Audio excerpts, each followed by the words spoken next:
Hey everyone, welcome back to the channel.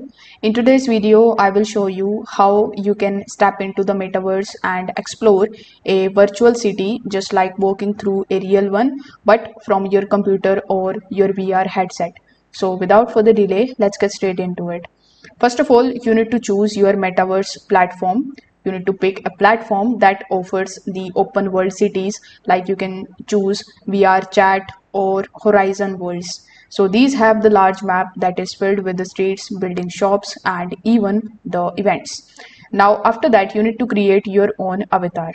Before entering to the city, you can design your virtual self. You can change your clothes, hairstyle, and accessories. So this makes the experience more personal and impressive.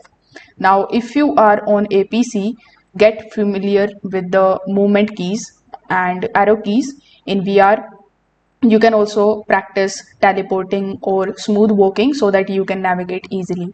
You can start with the main squares, parks, and skyscrapers. Many cities have the interactive areas like art galleries, virtual concerts, or in game cafes where you can meet other players. You can talk in locals through the chats and the voice. Some might guide you to the hidden spots or invite you to the community events. And that's how you will be able to explore a virtual city in metaverse, just like traveling but without leaving your room. So if this video helped you out, make sure that you like this video and subscribe to the channel. Thanks for watching.